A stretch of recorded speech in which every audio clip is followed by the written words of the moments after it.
wolverine's home range can stretch past 300 square miles, one of the largest of any land carnivore its size. Most of that ground she'll never share. She's gulo, Latin for glutton, 30 pounds, built like something twice that. Her jaws can crack bone frozen solid enough to break a knife blade. She dens alone. No mate helps raise the litter. Everything from here depends on her making it back. Wolves don't share territory with wolverines by choice. Where their ranges overlap, conflict isn't rare, it's expected. This pack isn't hunting her, not yet. They're reading the wind for something smaller. One wolf breaks from the group. In a pack, that's not wandering, that's a decision. A wolverine kit can't outrun an adult wolf. At this age, it can barely outrun anything.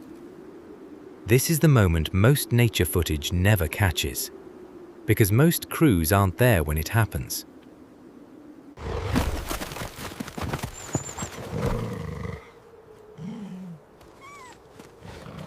The second kit reaches the den wall.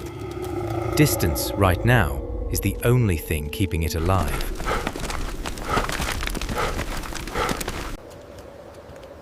She's a mile out, mid-hunt, when the wind carries something she recognizes before she understands it.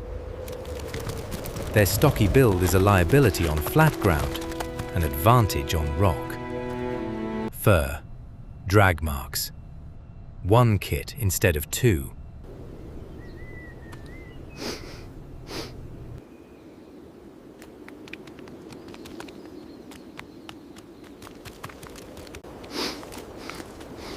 The rest of the pack notices her before she notices them. In wolf hierarchy, a lone predator crossing their ground isn't ignored. The kit isn't limp, it's still fighting the grip, and that fight is slowing the wolf down more than the mother chasing it.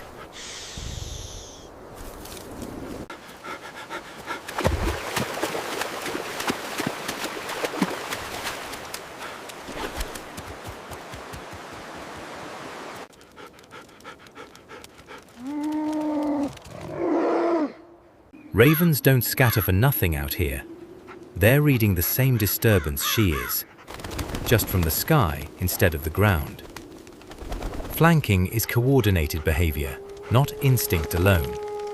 Wolf packs are taught this by older members. It's closer to rehearsed than reactive. This is the kind of terrain wolverines evolved for. Broken rock, vertical gaps, nothing a wolf's longer legs are built to cross efficiently.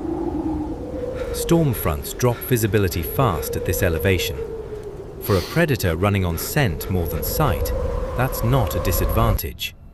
It barely registers. He's out of ground to give. What happens next isn't a chase anymore. This is the number wildlife biologists point to when they explain wolverine mortality. It's rarely one wolf, it's the pack. Pound for pound, wolverines are considered one of the most aggressive carnivores on the continent. That reputation isn't exaggeration. It's documented in how rarely they back down from animals many times their size. A wolverine's claws aren't built for climbing like a cat's. They're built for exactly this. This is the moment the entire chase was for. She's outnumbered, not outmatched. Those aren't the same thing. This pack is about to learn the difference.